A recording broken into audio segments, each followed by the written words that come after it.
हिमालय किस्त नंबर 185। एक रात आराम करने के बाद दूसरी सुबह शिरान ने कैदियों की तफसील तलब कर ली। इस वक्त 200 कैदी यहाँ मौजूद थे। उनमें सियासी कैदी, बगावत के मुजरिम और दूसरे मुल्कों के खतरनाक एजेंट भी थे। शिरान इनमें से एक एक के बारे में मालूमात हासिल करता रहा और फिर उसने गर्दन हिलाते हुए कहा, मैं इस पूरे कैंप का जायजा लूंगा, इसका इंतजाम किया जाए। मैंने इंतजाम कर लिया है जनाब, आप चाहें तो तशरीफ ले चलें, बाहर जीप आपकी मुंतजिर है। शिरान इंचार्ज के साथ बाहर निकल आया और चंद लम्हात के बाद वो जीप पे सवार होकर चल पड़े। बोर्न कैंप के वसी इलाके में सड़कों के जाल बिखरे हुए थे। बैरकें मजबूत लकड़ी के तख्तों से बनी हुई थी। इनकी छतें खपरेल की थीं। हर बैरिक के साथ गार्ड चैम्बर मौजूद था, जिनमें गार्ड्स की काफ़ी तादाद मौजूद थी। चारों तरफ मुतअद्दिद संतरी मार्च कर रहे थे।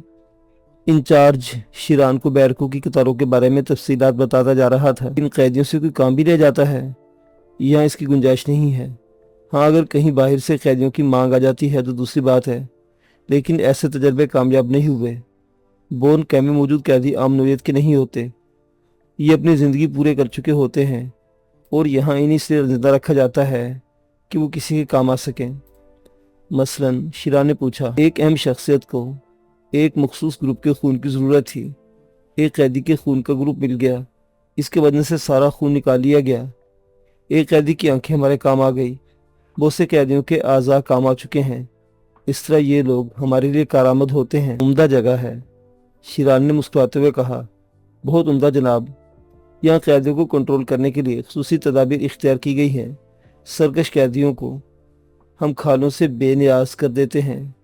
अमूमन उनकी पूंछ से खाल उतार कर उन्हें धूप में बिठा दिया जाता है। उस बैरिक के पास संतरियों की ज्यादा तादाद क्यों है? शिरान ने एक तरफ इशारा किया। ओ जनाब, वहाँ लिटसन कैद है। कौन लिटसन? बैरिक के बाहर तारों की जो बाट बंधी हुई है, इसमें करंट दौड़ रहा है। संतरी इस बाट से 10 गज दूर रहते हैं। वो कमबख्त अंदर से 2 संतरियों को हलाक कर चुका है। कौन है वो? एक इंसानुमा दरिंदा, कमबख्त हाथी की तरह ताकतवर है। एक बार खुद हिफाजती के लिए इसके बदन में 6 गोलियां उतार दी गई थी। 1 हफ्ते तक इसकी खबर नहीं ली गई। ख्याल था कि मर चुका होगा।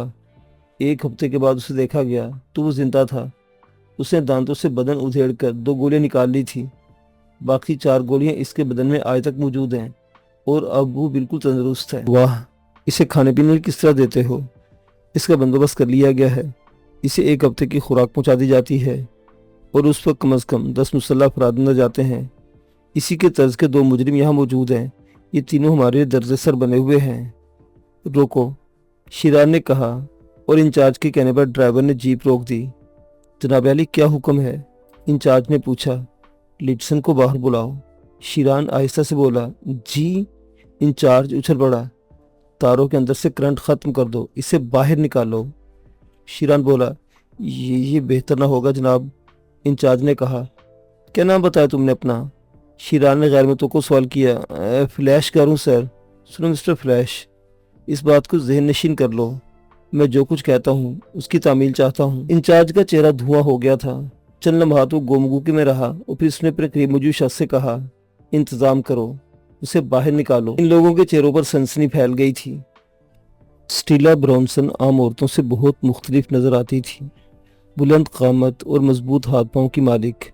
बदन का एक एक नक्श जफाकशी की तामीर था और इंतहाई पुरकशिश होने के बावजूद वो लड़की छाप आशिकों और आह भरने वालों से महफूज थी। इसकी वजह इसका कदो कामत ही था। वो बाहिम्मत लोग जो शिकारी होने का दावा रखते थे, इसकी कुर्बत हासिल करने से झिझकते थे।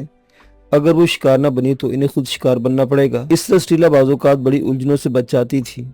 उसे जानने वाले ही जानते थे कि वो क्या है। वेनिस की खूबसूरत इमारत में इसकी रिहाइशगाह थी और वो एक दौलतमंद औरत मशहूर थी जिसके माजी की कोई कहानी मंजर आम पर नहीं थी।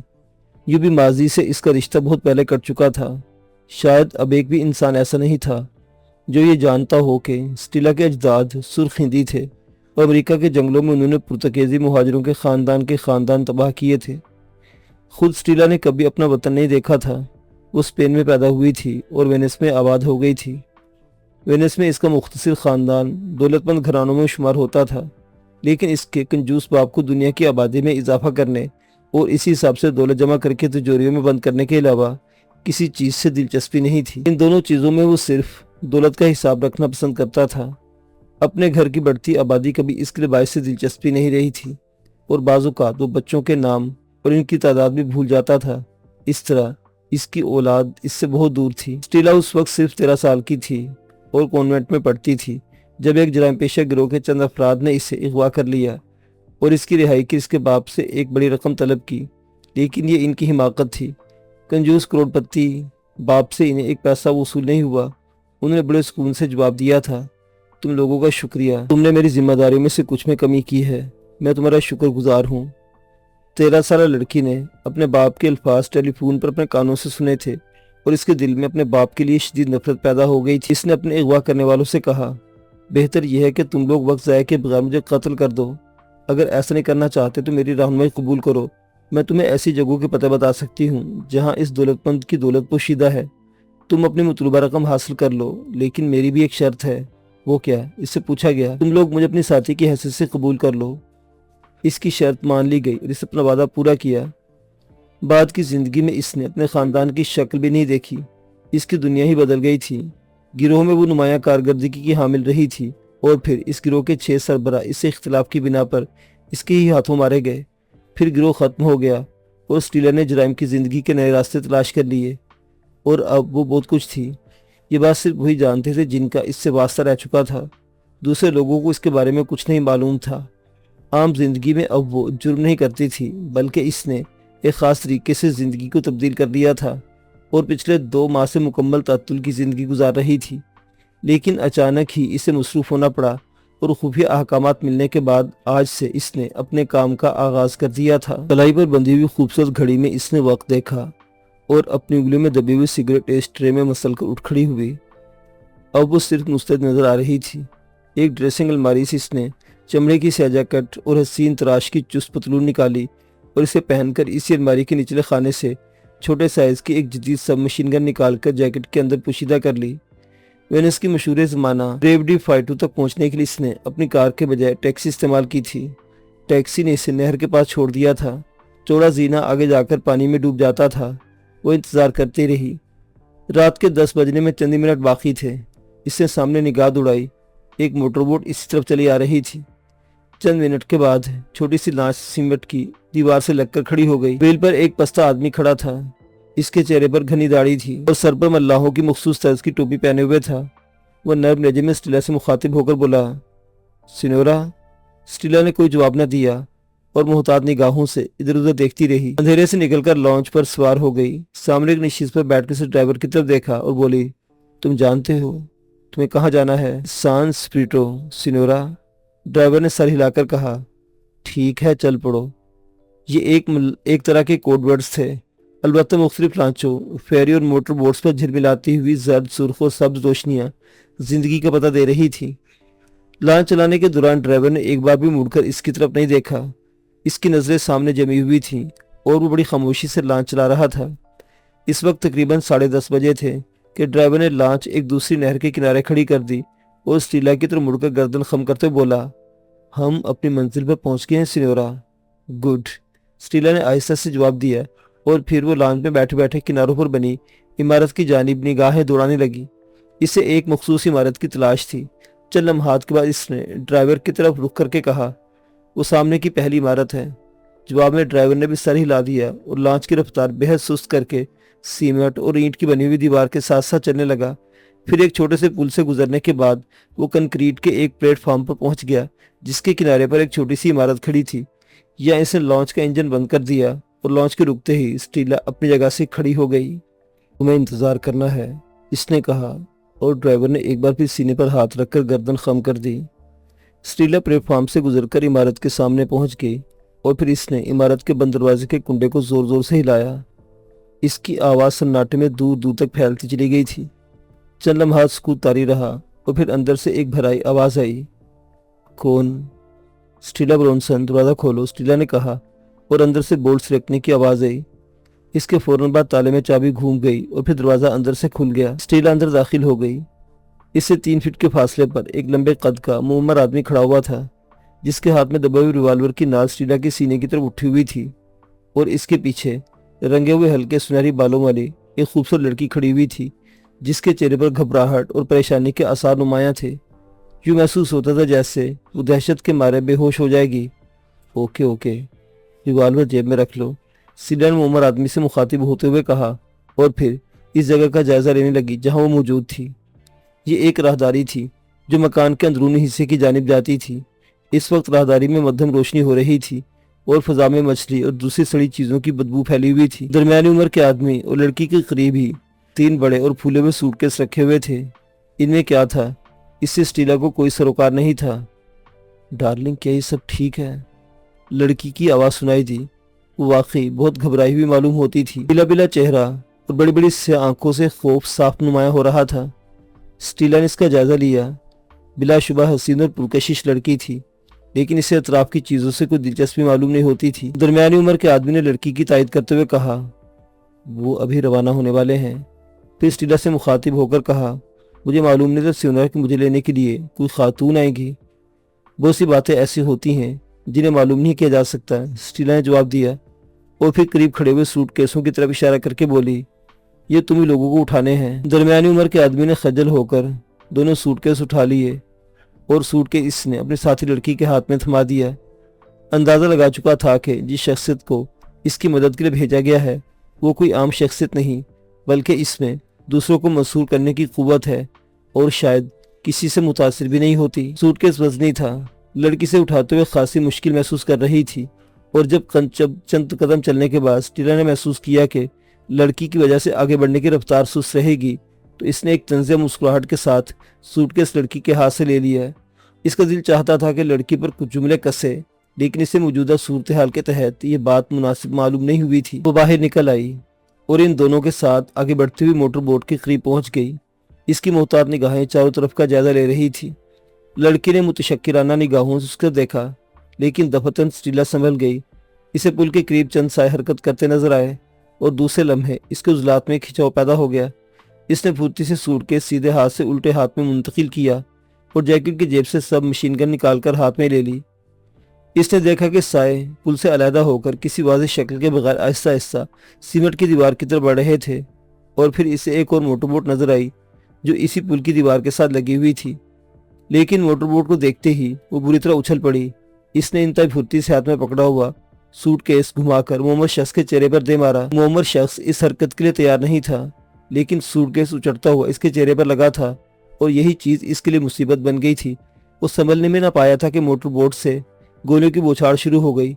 अंधेरे में शोले लपके और इसी लम्हे मोहम्मद शख्स के हलक से एक दहशतनाक चीख निकल गई। वो दोनों हाथों से प्लेट पकड़े हुए नींव से ज्यादा लॉन्च में गिर गया और दूसरे लम्हे लॉन्च के ड्राइवर ने इसको एक झटका लगा और वो कोई आवाज निकाले बगैर वहीं पर औंधा हो गया।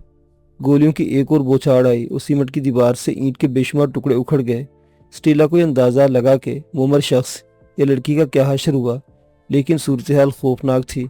लांच पर कदम रखना इससे भी ज्यादा खौफनाक। चुनांचे इसने इसी लम्हे पानी में छलांग लगा दी। पानी बहुत ठंडा और गहरा स्याह था।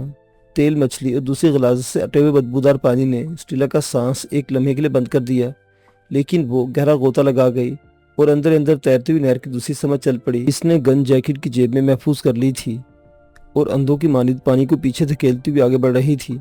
बिलाखिर इसके हाथ कंक्रीट की दीवार से टकराए और वो पानी से मुंह निकालकर पीछे देखने लगी। दूसरी मोटर बोट इस लांच के करीब आ खड़ी हुई थी और उस पर से एक आदमी उतरकर मोहम्मद शख्स के करीब पहुंच चुका था।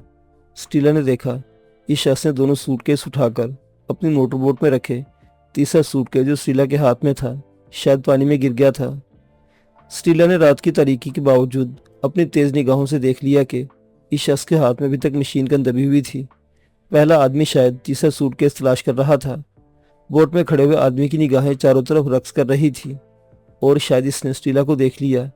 इसने मशीन गन दोबारा संभाली और गोलियां बरसाने लगा और स्टीला के गिर्द दीवार से संगरेजे उड़ने लगे।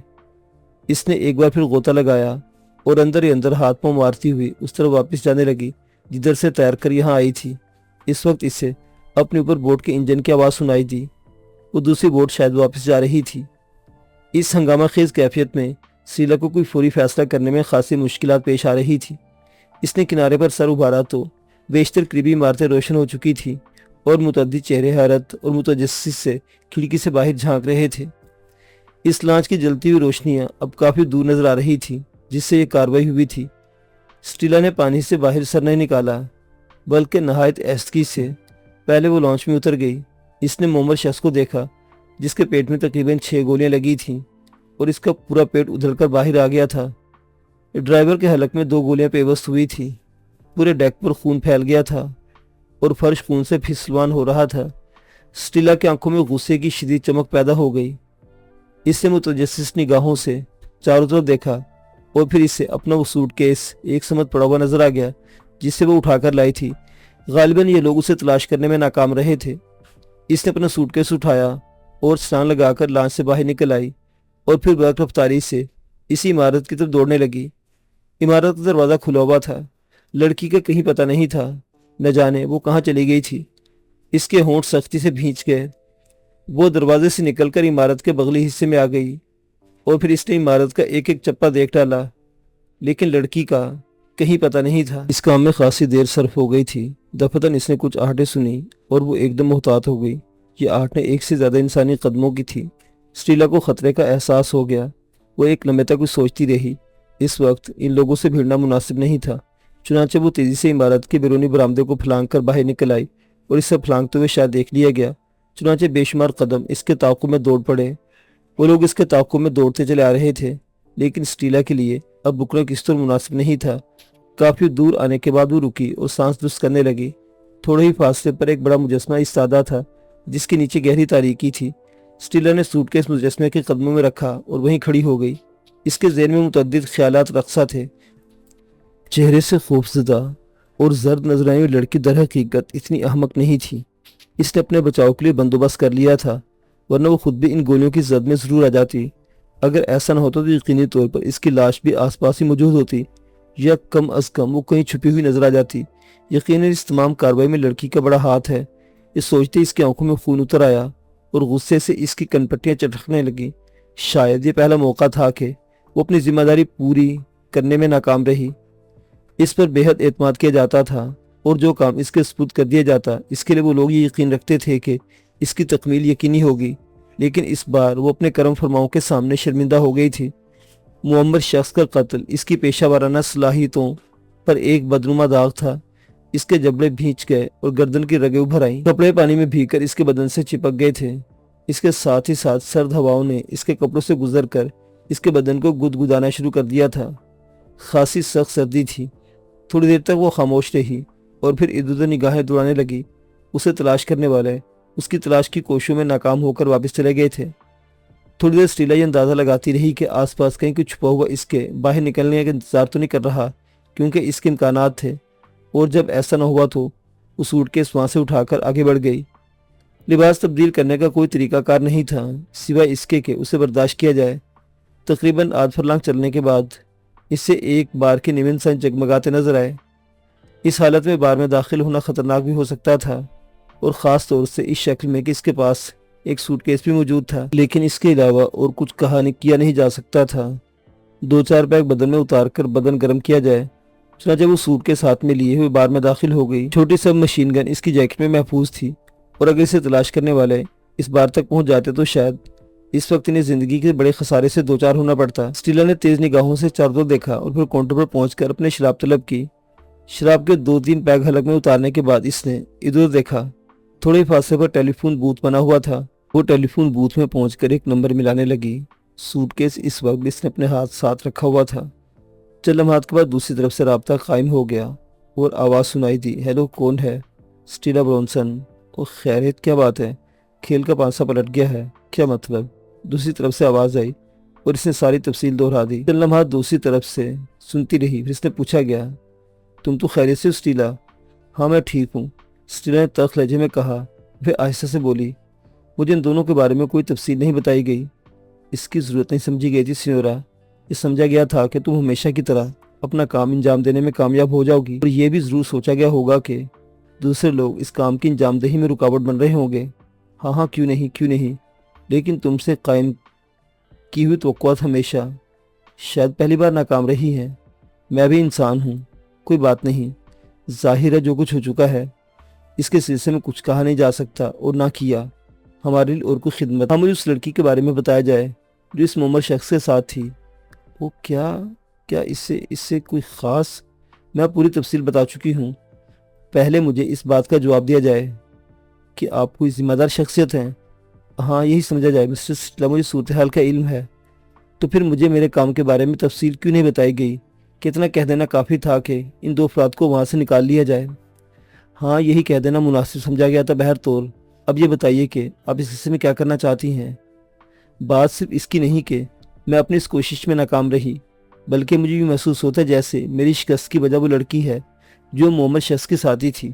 मुझे इसके बारे में पूरी तफसील बताई जाए, वरना मैं इस काम को अंजाम देने से अपने आप को माजूर समझती हूँ। ठीक है मिस टीला, उसका नाम रेनियल फानो है। जो सूटकेस आपके पास मौजूद है और जिसके 2 सूटकेस हासिल कर लिए गए हैं, इसमें अमेरिकन करेंसी भरी हुई है। इससे ज़्यादा आपको इस बारे में कुछ नहीं बताया जा सकता। ये भी नहीं बताया जा सकता कि रेनियल फानो यहाँ से गायब होने के बाद कहाँ पाई जा सकती है। इसके लिए आपको थोड़ा सा इंतजार करना होगा मिस टीला ब्रॉनसन। हम इसके बारे में आपको बहुत जल्द तफसीलात फराहम कर देंगे। ये बताइए, यहाँ से आप कहाँ जाने का इरादा है? मैं कुछ देर के बाद आपको अपने मकान पर मिलूंगी, स्टीला ने जवाब दिया। ओके। लड़की के बारे में मालूमात हासिल करने के बाद आपको आपके मकान पर ही इत्तला फराहम कर दी जाएगी, दूसरी तरफ से कहा गया। उस ने रिसीवर हुक से लटका दिया। इसके बाद वो वहाँ रुकी नहीं थी। इस सूटकेस की हिफाजत इस पर फर्ज थी, जिसके बारे में से बताया गया कि इसमें अमेरिकन करेंसी भरी हुई थी। ये तमाम चीज़ें बिल्कुल गैर मुतवक्को थी और वो नहीं जानती थी कि ये सूटकेस इससे कौन हासिल करेगा। जिन लोगों के लिए वो काम करती थी वो आम और मामूली लोग नहीं थे, बल्कि एक बड़े मुल्क के बड़े महकमे से इनका ताल्लुक था और वो यहाँ इनके मुकामी एजेंट की हैसियत से काम करती थी। इनके बहुत से मामला इसने निपटाए थे। इस पर मुकम्मल भरोसा किया जाता था, लेकिन ये पहला मौका था कि कुछ नामुकम्मल मालूमात की वजह से उसे नाकामी का सामना करना पड़ा था। थोड़ी देर के बाद वो एक किराए की लांच में वापस चल पड़ी। सूटकेस अभी इसके हाथ में था और वो इसके लिए तैयार थी कि दूसरी तरफ से कोई कार्रवाई हो तो इसका भरपूर जवाब दिया जाए। मुखालफिन की कार्रवाई को इसने अपने लिए एक चैलेंज तस्वूर कर लिया था और उस लड़की को तलाश करके दोनों सूटकेस हासिल करना इसकी ज़िंदगी का सबसे बड़ा मकसद था।